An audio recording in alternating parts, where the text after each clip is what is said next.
Okay. Hi. Hi. What's up, dudes? It's Erin. And Nicole. Welcome. Yeah, dude, that's fucked up. Welcome to Dude That's Fucked Up. I got egg in my mouth where it's numb, and I know it's there, but I can't feel it. And it's like you do you see it? I do. Cute. I can't get it because I can't feel. Just stick your finger up there. No, because then I like jam my gums. Oh yeah. Okay, I'm gently doing it. Oh, cute. You got it. You guys, if you were worried, got him. She got it. Oh, well, she's got it. Yeah, eggy, she's got it. Oh, man. Okay. Well, this is a podcast about fishing food out of your teeth. Sure. I mean, sort of. Yeah. Sometimes it is. Sometimes it is. Well, this is a podcast about things that are silly, fucked up, gross, Yep. weird. I don't know. What do you want? We got it. What do you want to talk about? We'll talk about it. We'll talk about it. We don't give a shit. My hemorrhoids? Yeah. I'll talk about them. I mean, to a point. I mean, my second butthole? Yeah. Call me Louis the 14th? Yeah. Yeah. Sun King. Sun King. Sun Queen, bitch. Ooh, bitch. How, would you sun your asshole if... Yeah. Sounds nice. I feel like... Who said they did it? Josh Brolin? Oh, I can't imagine Thanos out here in these streets sunning in his beehole. I feel like that was like a news story last week or the week before, and it was like he like said he did it because some Instagram blogger or whatever did it, and then he burned his asshole, and he was having to put like aloe on it and shit. Well, you put sunscreen on there. That shit's never seen the light of day before. I feel like you could be out there for like a minute, 90-second tops, but like people are probably out there for like 10 minutes, and that's way too long. Oh, no. That's like baby skin. I wonder what position he assumed. Like, do you think he did a hands and knees approach, or like, do you think he did like a happy baby? Happy baby. Yeah. Cool. All right. And I feel like because he's kind of Of funny, all people, he just like rocked back and forth, sunning his hole. Yeah. Oh God! Imagine sunburning your taint. Wow. Ugh. I don't think he really did it. I feel like either. he was being funny. I think so. But I hope he did.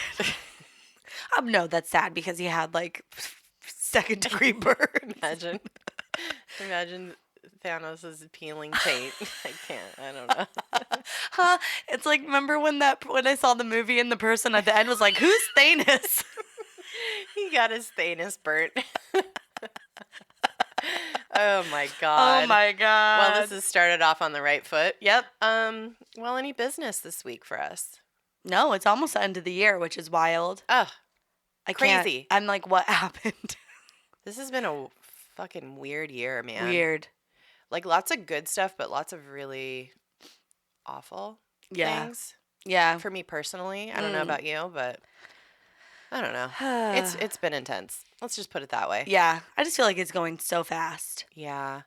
I mean, the beginning of the year, this is how it always is. It's like, oh my God, another fucking year. Yeah. And you feel like things are just like grinding on. And then all of a sudden, you get past summer and it's like, wait, fuck. Oh no. Yeah. And we're done. And then it just snowballs real quick. It's like, it just like picks up speed and then we're done. Yeah. We're done. So 2020, I feel like though is going to be great. It's going to be great. I hope so. God willing. Inshallah. Okay. Wait, what's that lady who we like? Which one? The Jewish lady. It's like from the Bible, and she's like a badass bitch. Esther? That doesn't sound right, but it could be. There was like a lady we loved. I don't know. There's so many. And she was like cool, and she like married, I think, multiple dudes or something, and I don't know. Shit. My brain is fried. It's cool. We're good. Yeah. Go to the website, dtfupodcast.com. That's all the business I have. Same. All right. My business is your business. Okay. Anything fucked up for you this week? I just I started this week off real hungover still from Saturday. Dude, that's what I'm going to talk about. I guess my fucked up thing would be that we hosted our like little holiday viewing party Mm-hmm. of the dumbest movie I've ever Oh seen. my God. Which we watched with subtitles. I couldn't figure out the sound, and I had figured it out before anybody asked Pete. I figured it out. I made him go into the other room and shut the door, and we tested the audio on the app, and it worked. And I even hooked up the microphones. Like, we were going to be able to comment in real time Ugh. with the sound of the movie. But the app, it's like sketchy because like Yeah. you're doing stuff you're not supposed to do because you're like You're streaming something to multiple through, people through yeah. like a web browser. Yeah. And had it worked, it would have been great. It didn't. And on top of that, I was the most hungover I've been in literal years. Oh man. And like I remember waking up at like 6:30 in the morning and just like somehow knew it would be a good idea to drink some water and take some Advil. Yeah. And then I went back to bed. And then the rest of the day, like, I was not okay. Even up until, like, I went to a family dinner and I was still, like, I got there and I was like, I shouldn't be here. I feel so sick. And then I had another cocktail and a glass of wine. And then it, like, carried me into the next day. But then Monday, I was just, like, not well rested because I was still, I think, hungover from Saturday. Oh yeah. It was just a fucking mess. Yeah. So anyway, I'm sorry I, like, biffed the holiday viewing party. I'm gonna keep trying to figure it out because it would be a fun thing to do like monthly for Patreon or something. Like if I could get it to work, or just like randomly, whatever. I don't know. Yeah, that it was such a terrible movie. Oh my God. What's it called? The Night Before Christmas, but it's a night with a K. It's a night with a K. Yeah, it was like some bargain bin fucking A Knight's Tale, like.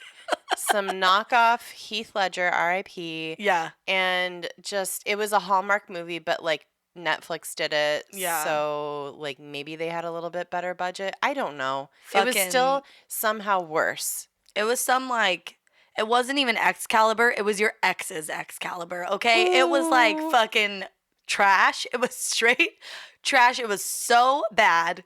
So bad. But the guy's name, oh my God, it was Cole. Like C-O-L-E. Like Nicole. This motherfucker from like the 1400s had the name Cole.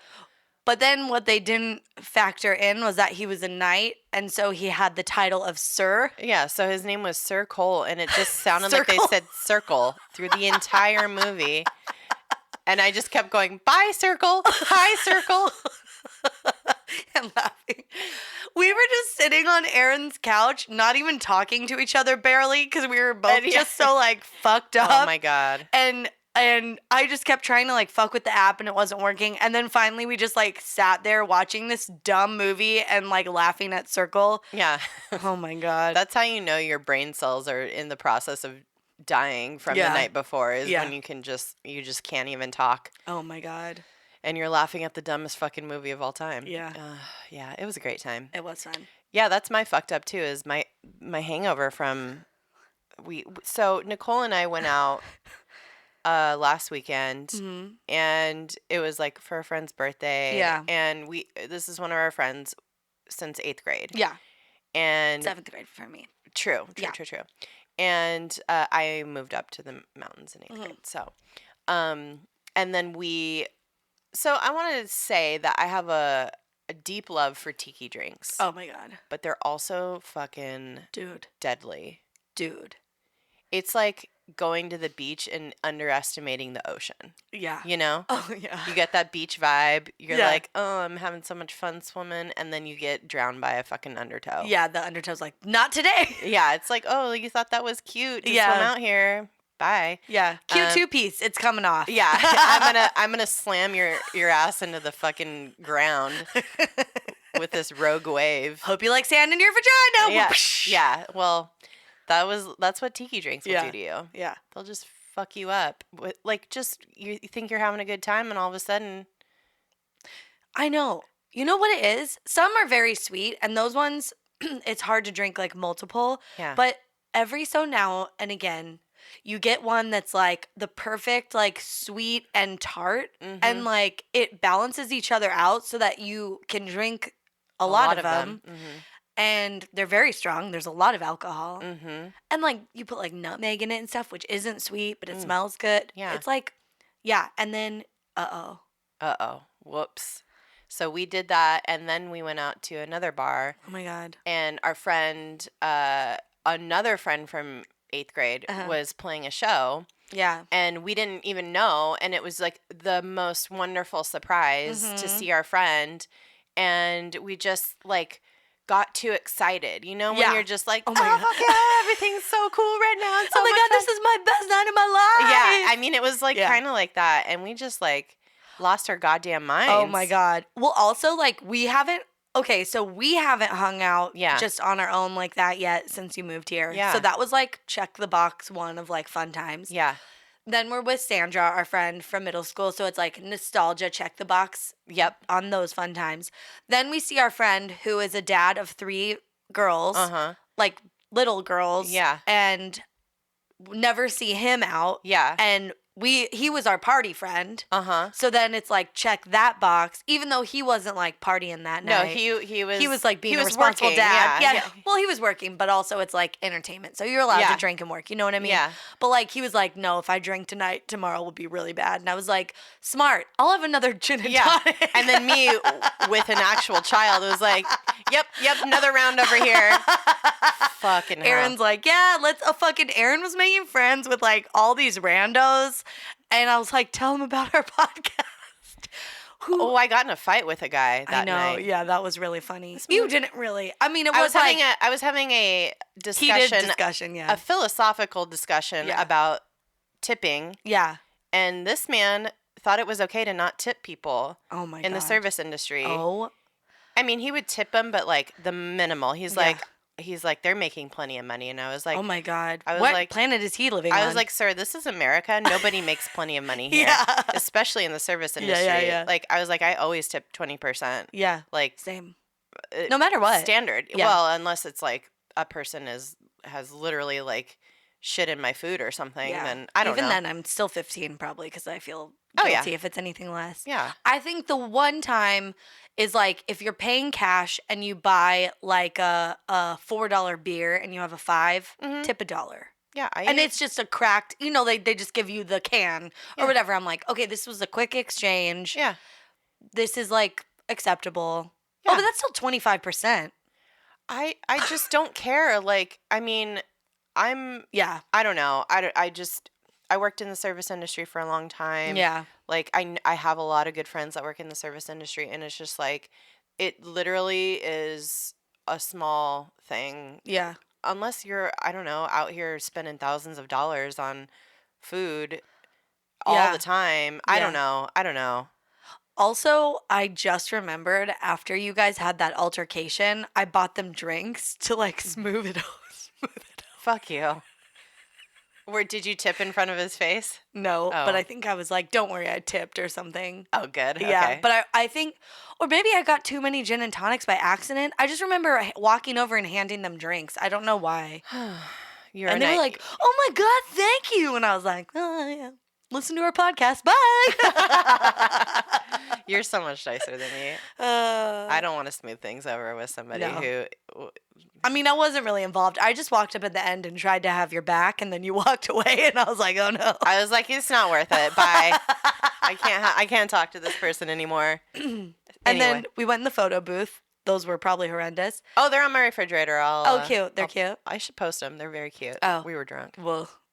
send it to me first, and then we'll decide. Yeah, Okay. And then we went up to the front. It was so fun because we were like up at the front of our friend's band, and I was having like such major flashbacks, which also I think is why I leaned into like, oh, I can drink so many gin and tonics. I'm young and cool. Yeah. And then I was like, oh no, in the car on the way home, I was like, I'm not young or cool. I was talking to my Lyft driver, and I started crying because I was like, I'm just so happy to be back in California. Oh yeah, and he's just like, oh, this bitch.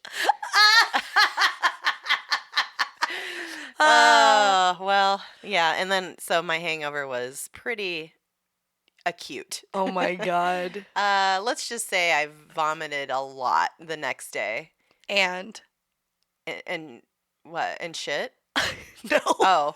And piss yourself. Oh. I'm not talking about that. That's a not once but twice. Okay, we'll move on. We'll move on. But I've been telling everybody about it. It was it was a hard piss. There's a puddle. Oh, all right. Dear. Well, that's enough of that. Well. What are we talking about today? Oh my God. Well, we wanted to do something still kind of festive-ish. Yeah. And so Erin was like, what about Yetis? Mm-hmm. And I was like, ooh. It is a perfect little like ribbon tangent off of one of our favorite episodes, which is episode 18, Dude Squatch, which I don't think that's not where HERF came from. No, but we really dug into it. utilized HERF in a way that was, sonically very intense. Yeah, that's when it resonated. Yeah. Yeah. It was born in the prior episode, but it really stuck in that episode. Yeah. And the Yeti, so like we mentioned in that episode that the Yeti's like a version of a Bigfoot, but really it's its own thing. And we're going to talk about it. And it has its own sightings and it's really not related. Like if a Bigfoot is a Bigfoot, a Sasquatch, then the Yeti is like the much more winter couture cousin. Cool. It's like, the Sasquatch is a warm or mild climate type of animal. Yeah, they're like Pacific Northwest. They're like eating granola. They're like tromping through the forest. Yes. They're like Portland. Yeah, weird. Maybe they're like popping into a random hot springs every now and then and soaking their stank ass. Like but they're like Pacific Northwest trees, evergreens. Cute winter in the winter and snow and stuff, and that's fun. But like Yetis are like just fucking cold all the time. They're living the Arctic life, and they're bringing the heat, is what I like to say, because they're in the cold, but they're bringing the heat because people are like obsessed. It's kind of like this movie, if you remember, Grumpy Old Men. Walter Matthau, Jack Lemmon. They're two old men. They're grumpy. The movie starts off. They're fighting. They're bickering. They both wake up in the middle of the night. There's someone riding around. They're on a snowmobile. They're driving, hauling ass. They're upsetting everyone. They're waking up the neighborhood. Rude. They get off. Wait, do they have a cute little butt and a tiny waist in their cute little snowsuit? They walk up the steps. They take off their helmet. It's Anne Margaret. She is hot. She is living her winter wonderland in the winter of her life, because she's an old lady at this point. But she has fiery red hair and she's just hot. And like she is to winter what the Yeti is to the Sasquatch Bigfoot family. It's like the hot one. Yeah. But like wintry, but like hot. Yeah, like the après ski. Yes. Fucking the hot toddy. Yeah. They're just like, let's do a hot stone massage after this fucking epic ski sesh, you guys. Oh my God, we're gonna sit by the fire on the Yeti skin rug. They're playing the piano. They're telling jokes. They're the life of the party. Oh my God. There's a knock at the door. Who's that? It's Paul Schaefer.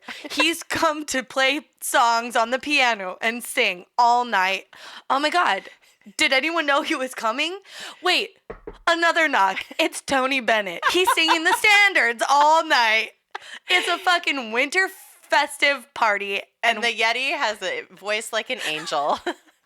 It kind of sounds like Chewbacca, but also Ariana Grande if they had a baby.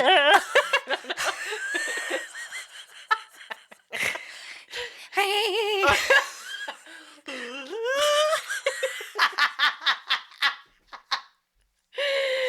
I can't roll my R's. Well, I gotta do it at the back of your throat. No, like. But you're still rolling your tongue, right? No, it's my throat. Ew, how do you do that?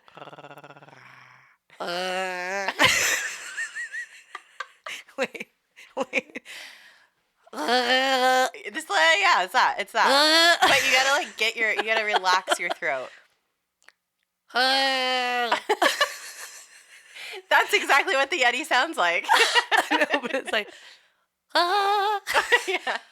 I don't know. Fuck. All right. Oh God. Well, that's what's happening. We're painting a really, and then meanwhile the Sasquatch is like there, but like too high on edibles. But And they're trying to get everyone else to take them. They're like, it's legal now where I'm from. yeah, and they're like, we're fine. We're fine. Thanks. Oh no. Squatch. And then he's like, there's like a little bit of a break. Like Paul Schaefer's like, oh, I need to get a drink, and Tony Bennett's like, I need to get some fresh air, and Bigfoot's like, I brought my guitar. Does anyone want to hear me play Wonderwall? Perfect. Exactly. That's the picture we're painting for you. That's the difference between the Yeti and the Sasquatch in our minds. Do you guys remember 311? I can play Amber. I love 311. But it's Yeah. like the guy who brings the guitar to the party. Totally. That's Sasquatch. That's Sasquatch. Yeah, and the Yeti's fucking Like on another level. They're just like multiple levels above. they're like classy. Yeah, They're like they're sophisticated. They're fucking winter couture. yeah. Okay. Love it. Well, so if you're like, I still don't really get what the Yeti is. Right. Fair. Fair. Because that was like a weird picture that we painted for you. We made some stretches.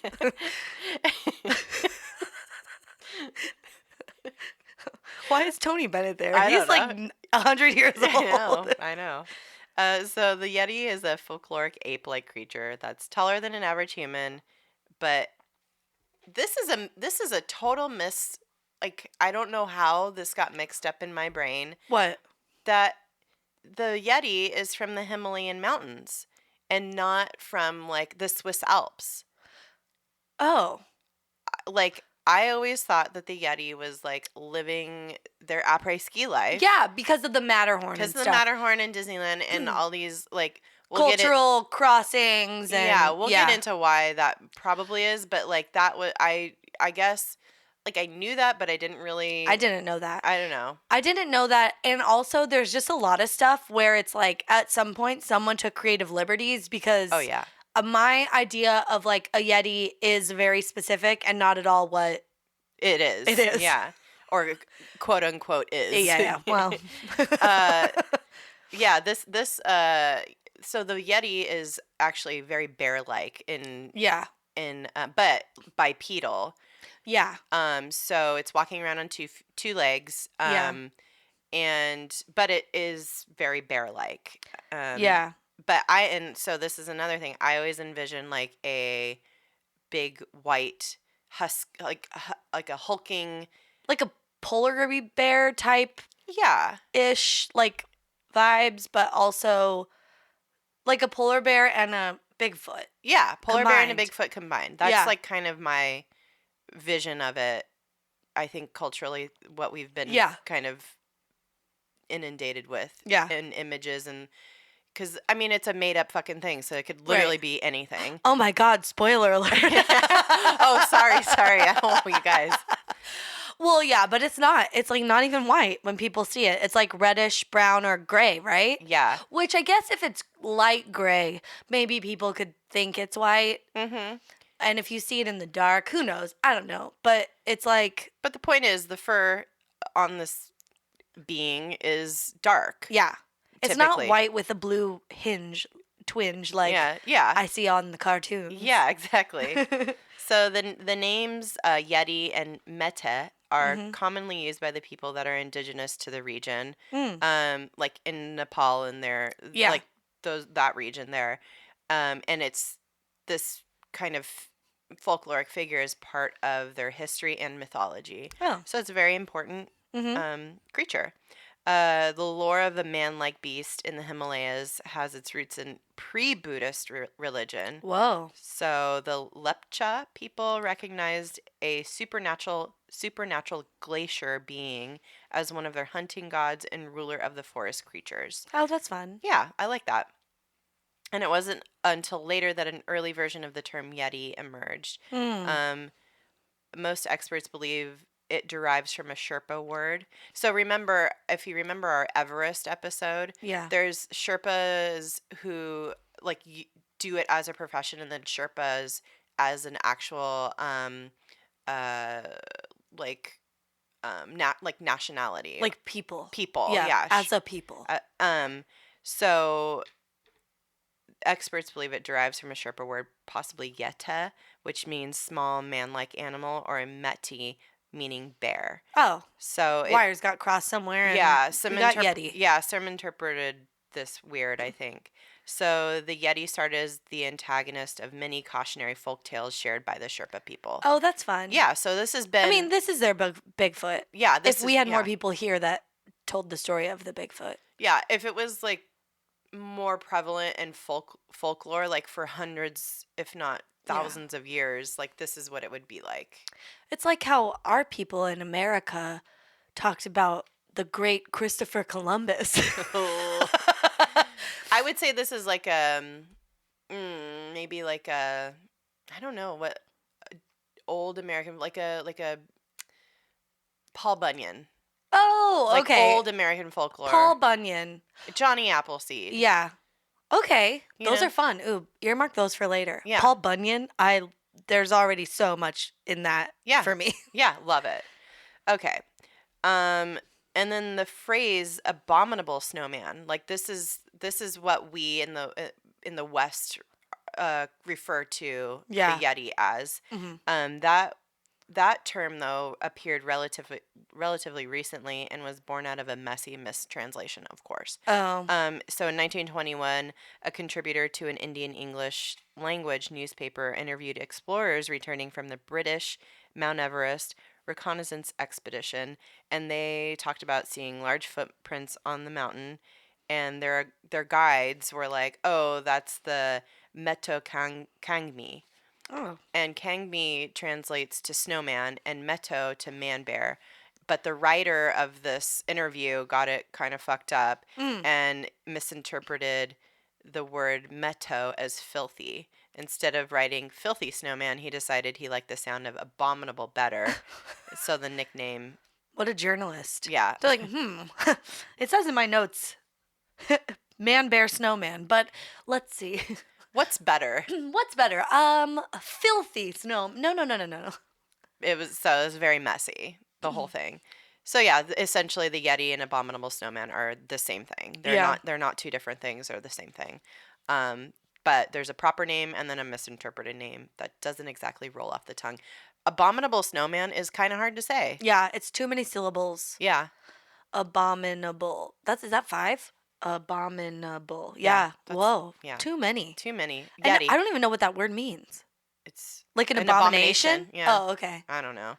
But we're just gonna refer to this creature as the Yeti. It's maybe I might mix it up. We don't know. Yeah, maybe. We're gonna see what happens. Yeah, but and as recently as April of this year, 2019, year of our Lord, the Indian Army resurrected an old debate when it tweeted pictures of an alleged Yeti footprint and they put it on their official Twitter account. Oh no! This was April of this year. Oh.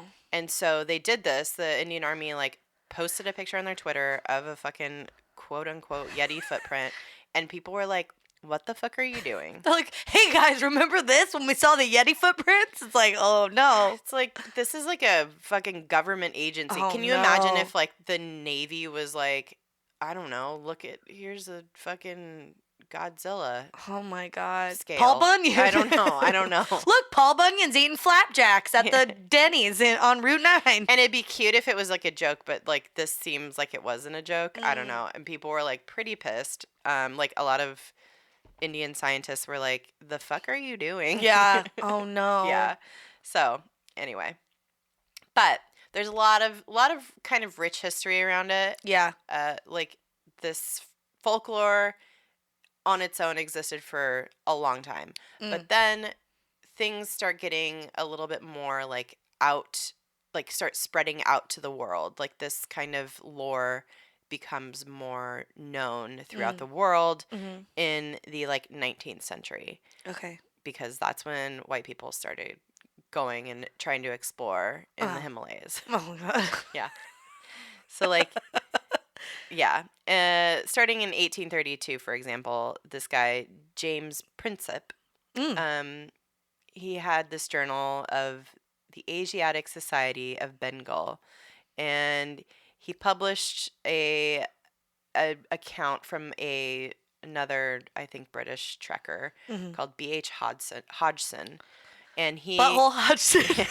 B.H. B.H. Butthole. Hey, butthole.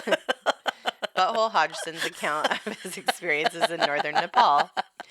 And this guy said that he wrote about how his guide spotted a tall bipedal creature covered with long dark hair, which seemed to flee in fear. And old Butthole here concluded it was an orangutan, which I don't think those are indigenous Native to Nepal. But I mean, maybe, I don't know, in some parts of India they definitely are. So like, but it seems like that part of the country, I don't know how it would get there. I don't know. Which, I don't know, maybe somehow. Did he conclude it was an orangutan because it was? Or he was just like...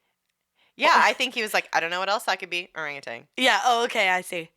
And then another early recorded report of footprints appeared in 1899 in Lawrence Waddell's Among the Himalayas. Wow. Prestigious. Waddell reported his guide's description of a large ape-like creature that left the prints, which he thought were made by a bear. Oh. So his guide was like, here's a description. And then he was like, I think that's a bear. Wait, so far both these accounts are like of white dudes coming in, and the local people are like, this is like a Yeti or something. And they're like, it's a bear. They're like shooting down their like... Yeah. Yeah. Weird. Yeah, they're just, yeah. Yeah. And then Waddell kept hearing stories of bipedal ape-like creatures, but wrote that, quote, none, however, of the many Tibetans I have interrogated on this subject could ever give me an authentic case. On the most superficial investigation, it always resolved into something that somebody heard tell of. Oh, okay. So they're coming in and they're like, hey, guys, this is a folklore. Yeah. But they're still like reporting it out. Oh, because they're like, hey guys, this is a folklore. And then they're stealing the idea and being like, you guys, guess what I fucking saw in the Himalayas? Yeah. You're not going to believe this. And it's like, wait, you saw it or someone else? No. I think I saw it. I saw something. Someone saw something. Who's to say it wasn't me? It could be.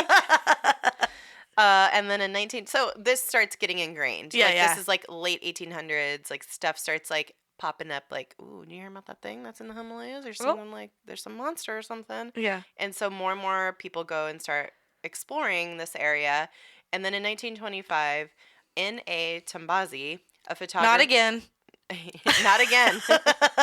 A photographer and member of the Royal Geographical Society writes that he saw a creature at about 15,000 feet near Zimu Glacier. And he said he observed the creature from about 200 to 300 yards for about a minute. And he says, quote, unquestionably the figure in the outline was exactly like a human being, walking upright, stopping occasionally to pull at some dwarf rhododendron bushes. It showed up dark against the snow, and as far as I can make out, wore no clothes. What the fuck? Why would a wild animal be wearing clothes? Bears don't wear clothes. I'm sorry, sir. This is not your Winnie the Pooh from England. Yeah. Okay. Fucking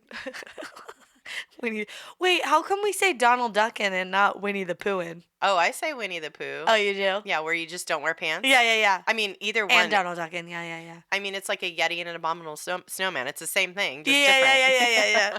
The same, it means the same. Yeah. Yeah, and then he goes on to say he described as similar in shape to those of a man, the prints, are similar in shape to those of a man, but only 6 to 7 inches long by 4 inches wide. The prints were undoubtedly those of a biped. So which is it? Are they fucking huge prints or are they little? Like that sounds like a horse's hoof or something. It's like 4 by 6. That's like a little rectangle type thing. Yeah, I don't know. It's strange. So then shit got real wild in the 50s when white people really started climbing Mount Everest and taking pictures when they were up there. And dying and leaving their bodies there. Yeah. So while attempting to scale Mount Everest in 1951, a dude named Eric Shipton took photographs of a number of large prints in the snow at about 6,000 meters above sea. Yeah. 20,000 feet above sea level. Mm-mm. And these photos have been subject to intense scrutiny and debate. A fucking doy. I saw these photos doing research. My first thought, camel. It looks like a fucking camel hoof. Yeah. Okay? I know there's not camels around there, but it could be. I mean, if we're thinking Yeti, we can think camel. You know, at least the camel's real. That's true. It's that snow camel. It's that snow camel. My second thought, okay, maybe it's not a camel. It's a fucking snowshoe, everybody. Get with it. It could be a number of things. Like so a lot of people think when they saw these photographs back in the 50s, they were like, oh shit, there's something big out there. We don't know what it is. Yeah. And then other people are like, dude, that's like a footprint that's been distorted by melting snow and wind. Like, it was a footprint that was there for, a few hours. And literally, like, weird shit happens with the blowing froze, snow. And then it rained. And then, So I believe that's what it is. It's a distorted footprint from like, you think, like, you make a footprint and it just stays perfectly exact. No. It's not, you're not stepping into a cast. Snow does weird things. Like, oh my God. It moves. It's like, this is like always the saddest part about when it snows, because you know how it's always so pretty in the beginning and then it's like gross? Yeah. When people build a snowman and it's like, oh, it's so nice. And then it like sleets or something for a couple days. And then you see the snowman and it's like this like melting, like weird, like his head's all like blobby. Distorted, and it's like cratery. And then it's like everything's all creepy. And then that's like what these footprints. Also, like, when you walk through the snow, your foot isn't perfectly cast. Like, it's not like a perfect footprint. Yeah, especially if it's deep. If it's deep snow, you're like kind of dragging your feet. Yeah. Or whatever, or if you're snowshoeing, whatever. It's not like perfect foot. It's like, and that's, animals do the same thing. Like, their bodies drag over their footprints. Like, their fur might distort it. Who the fuck knows? Yeah, we're not on the beach walking with Jesus. Yeah. And it's just one man's footprints, you know? Because he's carrying you. I don't know. I never got that until, like, so much later in life. Yeah. Like, I was like, I don't understand what's happening here. And then you were like, oh. No, thanks. I'm good. And then in 1953, Sir Edmund Hillary. Hey! This dude is, like, fucking famous as hell. We talked about him in the Everest episode. And Tenzing Norgay, his Sherpa. Who deserves, like, all the credit for all of everything he ever did. Yeah. They reported seeing large footprints while scaling Mount Everest. Now, when somebody with clout like this declares, like, hey, I seen some shit, like, I feel like more people are prone to believe this thing. But he's I don't know. He's no circle. He's no circle. He is Sir Edmund. Yeah, but you have some clout if you're a knight or you've been knighted. And he was like a famous explorer. Yeah. So, Sir Hillary would later discount the Yeti reports as unreliable. And then in his first autobiography, Tenzing said that he believed the Yeti was a large ape, and although he had never seen it himself, his father had seen one twice. But then in his second autobiography, he said he'd become much more skeptical about the existence of the Yeti. He course corrected. Yeah.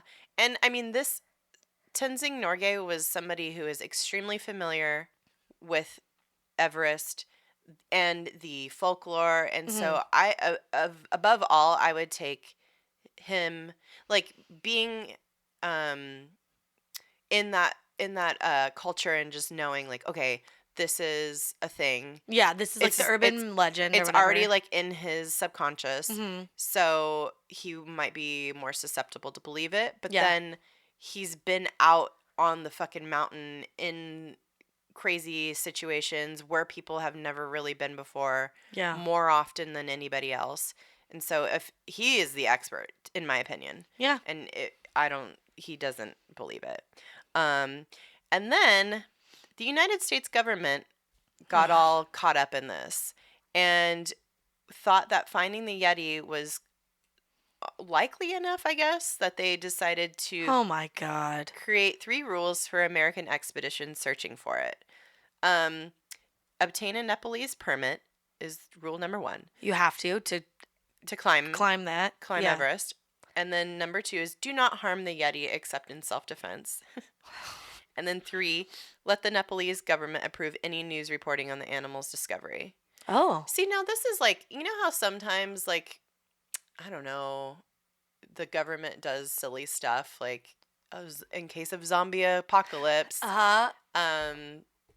like, I feel like the CDC or something did a little tongue-in-cheek thing, and, Oh. I don't know. With this?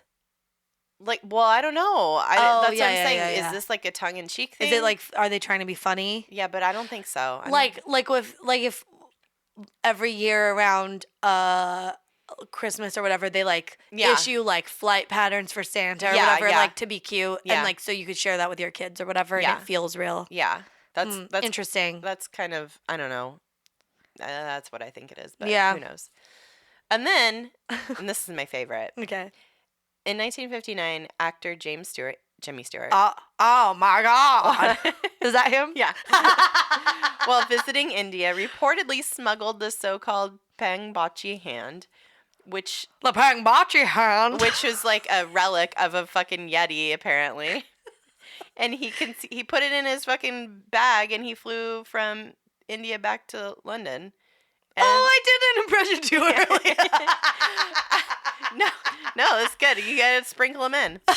So like I don't know what he was doing. Was he like in a monastery and he like saw this relic and he was just like, oh well, you know, see what I'm gonna do here. I'm just gonna take this. I'm just gonna take this here hand. Oh wait, what was that?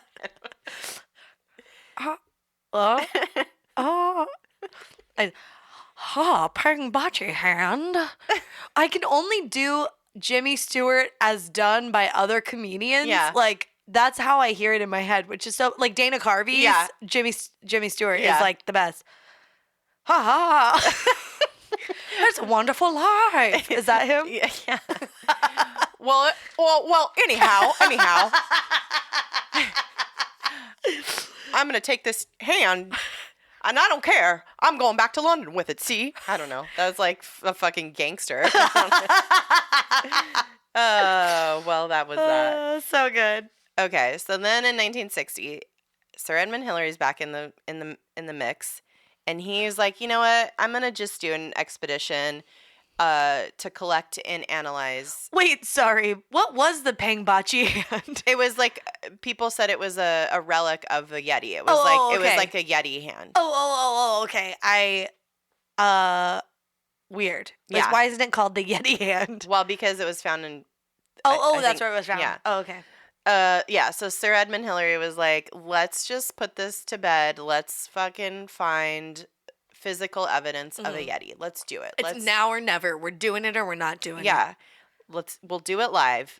So then he went out, he did an expedition, and then he ended up going around to monasteries where people had supposed relics of the Yeti. And he borrowed a part of a supposed Yeti scalp from the Kumjung monastery, and then he and the village headman brought the scalp back to London, where a small sample was cut off for testing. And so this is like when they were able to do some DNA kind of interesting scientific stuff. 1960. And one of the, I guess, scientists who were doing the testing did a detailed examination of the sample of skin and hair from the margin of the alleged Yeti scalp and compared it with similar samples from the Serow, the blue bear, and the black bear. So these are all species of bear. And the scientists concluded that the sample was, quote, probably made from the skin of an animal closely resembling the sampled specimen of Serow, but definitely not identical with it. So it was possibly a local variety or race of the same species, or a different but closely related species. So, Oh. And ignore my albino bear comment, because this was when I still thought they were white. I didn't see it till later. I was like, wait, what do these look like anyway? Because you just have the red beady eyes yeah. and tall and white, kind of a bluish face. Yeah. I was like, that's what they look like. Nope. Anyway, so I was like, wait, so it was an albino scalp of a bear? I was very confused, but that's not what happened. Yeah, so that was kind of that. And then like once they kind of analyzed all this quote unquote evidence that Sir Edmund Hillary gathered, kind of like died down. Yeah. All the like chatter about it. So nobody really there's still people who are like, we still believe that this is a thing. Sure.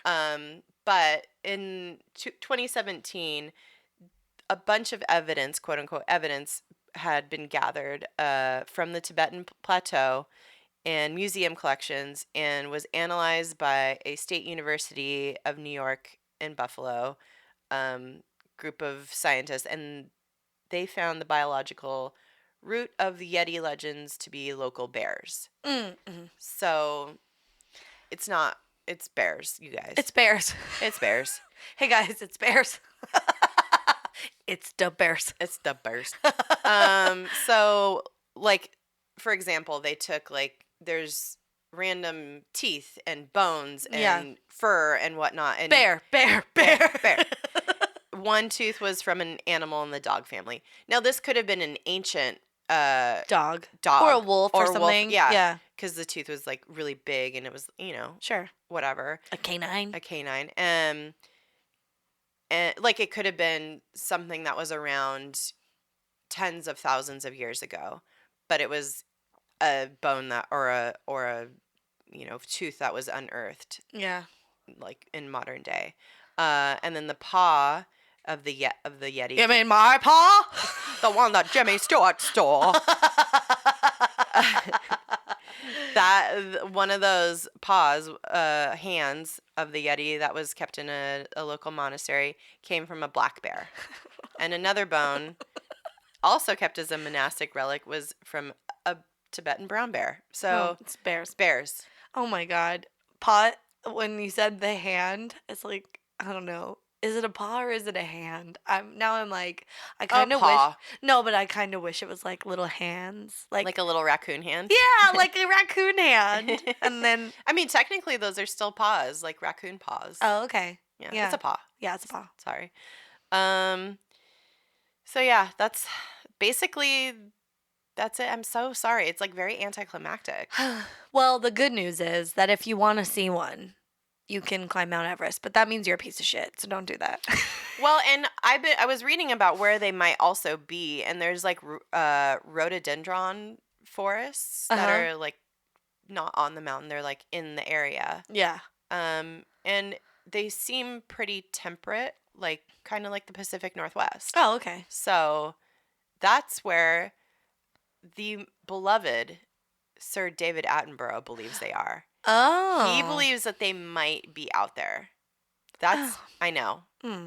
I saw too, like other countries were mentioned, like Russia and stuff. Yeah, because they're like borderline. Yeah. Yeah, they're all up against each other. So yeah, I guess in those mountainous regions. Mm-hmm.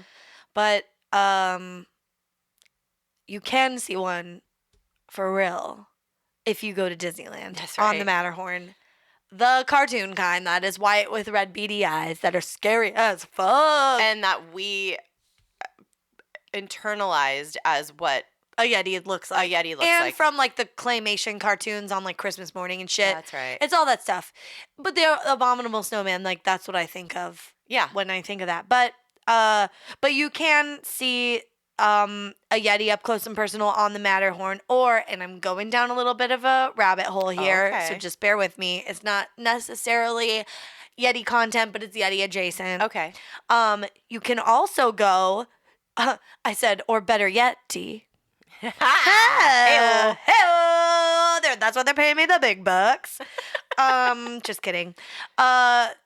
Or you could go to Disney's Animal Kingdom in Florida and ride Expedition Everest. And now I would like to suggest this. If you have a desire to actually climb the real Mount Everest, don't. Please don't. It's not great for the people of Nepal. It's not great for the actual mountain. Listen to episode 80. What are we going to do with Nepal this shit? That's one of our episodes. That's the one where we talk about Everest. And I'd like to say that it came out before Last Week Tonight did an episode on it. Oh my God. Oh, influencers. Bitch. Yeah. Oh my God. But also watch that. It's very, it's like, get all that information. It's all the same information. Yeah. There's better. But get it all into your brain. Yeah. And realize like it's not. It's a bummer. It's a real bummer. Yeah. You think it's something you want to do for you, but it's the impact is pretty big. Yeah. So go to Disney's Animal Kingdom in Florida, ride Expedition Everest. The Yeti on this ride is the largest, most impressive, most complex audio animatronic figure ever built by Walt Disney Imagineering. Whoa. Or it was. Because what happened, well, let's first say Disney in general has the best audio animatronics out there. Wow. Right? Yeah, I agree. Because if you think about, let's say, Knott's Berry Farm and other theme parks you've been to, like the animatronics on the log ride or that mining ride at Knott's Berry Farm are the equivalent of that scene in Home Alone where Kevin McAllister sets up like the Michael Jordan cutout on a train and like pulls things with ropes. That's like what other theme parks are doing. And then Disney's out here making like fucking Johnny Depp pirates. Disney's doing what the other girls aren't. Yeah. Oh my God. Some of them are, okay, but to be fair, like some Pirates of the Caribbean. Oh my God, the Johnny Depp one is wild. It's crazy. Some of the old ones they kept and they don't look as impressive, but they're like fun still. Yeah. Like the fat one with the hairy leg or whatever. Yeah. But also, the presidents are interesting. Ooh. Some of those are creepy. Mm-hmm. But yeah, everyone else, I can't imagine. Is there animatronics at Dolly World or whatever? Dollywood? Dollywood? I don't know. What does that look like? It can't be good because there's no Disney animatronics. No. It's like... Disney animatronics are the top tier gold standard. Oh my God. Probably Dollywood's like a Cabbage Patch doll with like a wig and tits on it. Don't ever slander Dolly in my presence or anything adjacent. Oh, okay. Anything Dolly related? Yeah. Okay, I'm not slandering her as a person. Okay. But like, I'm just saying her theme park does not live up to the standards of Disney, and we can all agree. Okay, fair. Okay, so the Yeti on this ride at Disney Animal Kingdom is 25 feet tall. What? And its skin measures 1,000 square feet. I don't know why skin was in quotes in here. Because it's not real skin? I know, but it's the skin of the thing. You know, Sure. It's like an apple doesn't have skin on it, but it is. It's skin. Yeah. You know? Yeah. Like it's an apple skin. Okay. Peel? Is it? Yeah. Oh. I always called it skin, but I call it an orange peel. Yeah. Anyway, the skin is held in place by 1,000 snaps and 250 zippers. Ooh. Now, that's some Ed Gein shit. Oh, yeah. That's some Ed skin shit. No, I don't know.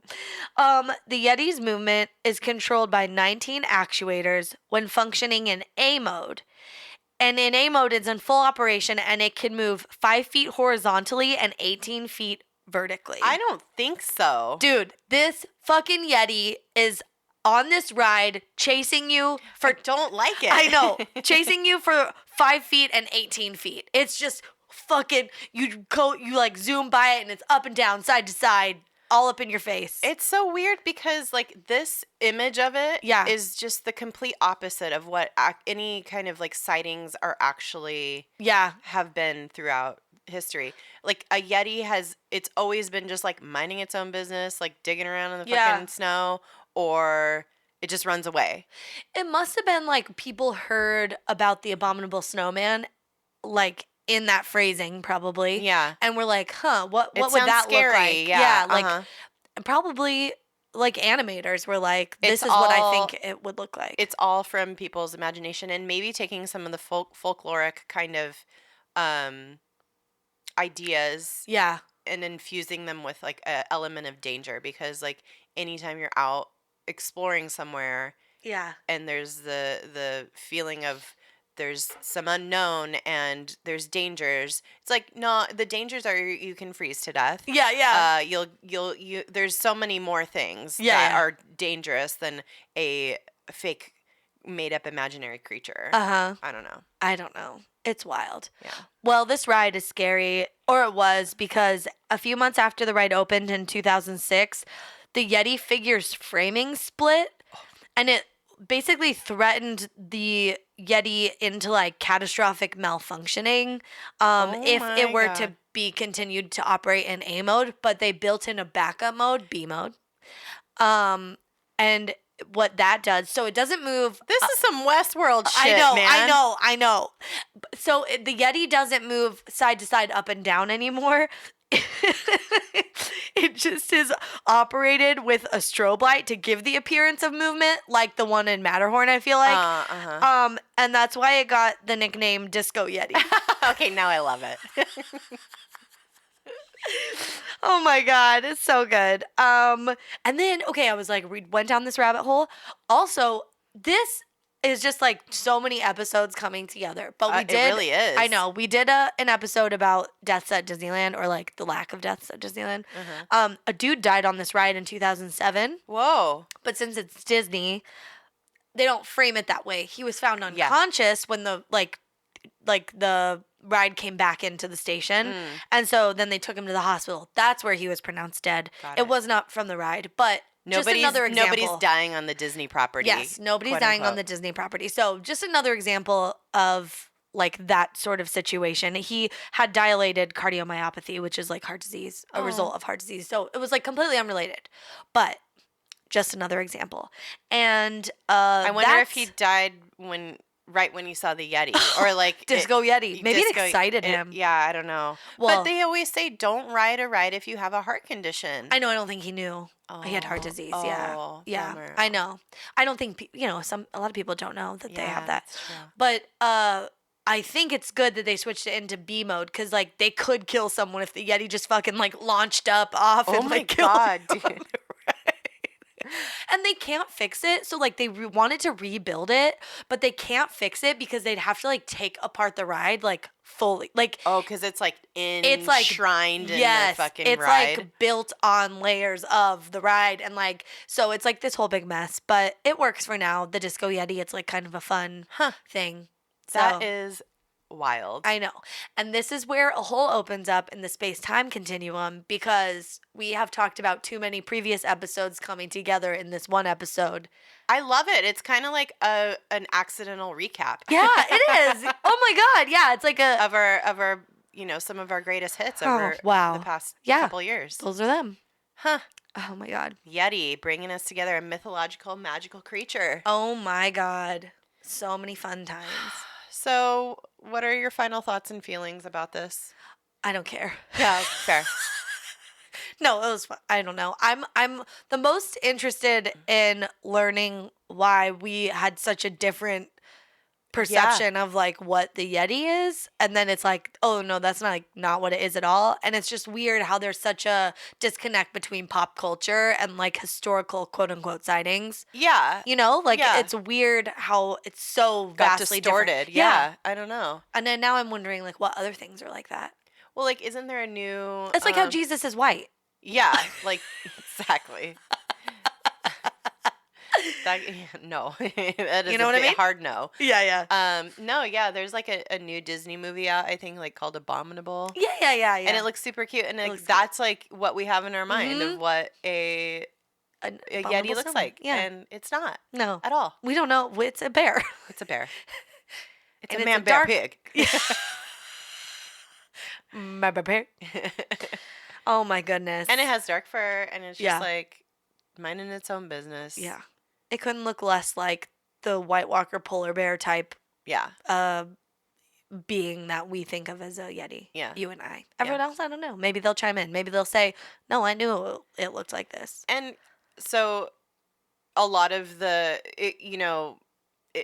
has been concluded that a lot of the like stuff that's been gathered over time is from a bear. But it again, with like Bigfoot, some people think that there is a evolutionary holdout, like where it's a species of ape that has that died off a long time ago.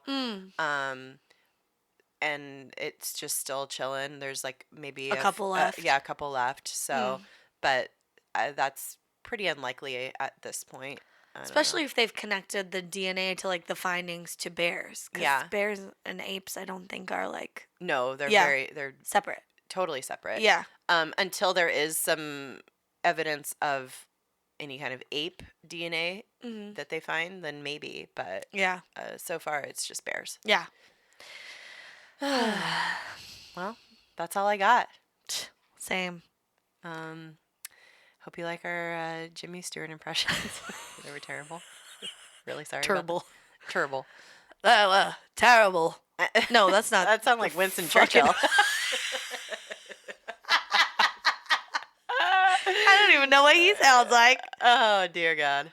Like, the thing about doing impressions, we need to like proactively do this next time maybe. You really got to get a phrase that you can hear in your head as the voice. That's always what you start with. Yeah. Then you can try other things. There's no phrase in my head where I'm like, this is Jimmy Stewart, you know what I mean? Like you think of like, oh, officer. And also it's just like, oh.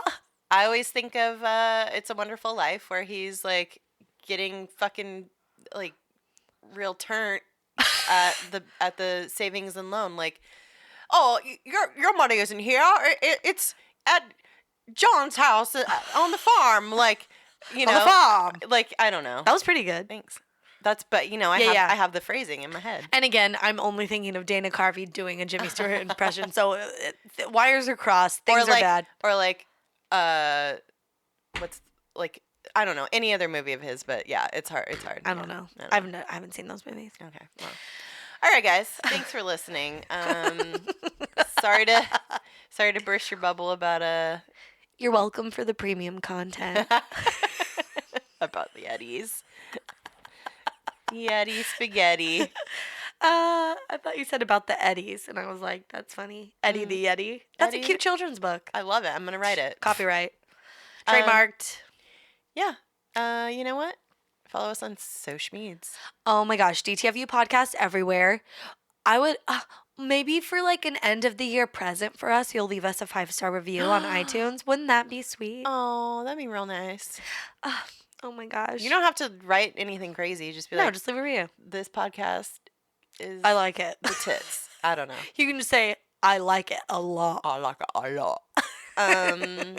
Or whatever. Yeah. Do whatever you want. You do you. Yeah. That's it, I think. Yeah, that's it. That's Great. all I got. Oh my God. You know what? Be excellent to yourselves. And each other. Bye-bye. Bye. Bye-bye. Bye. Oh, goodbye. Merry Christmas. No, this is so Merry Christmas! That's it. That's Jimmy Stewart running down the street at the end of it. Merry Christmas!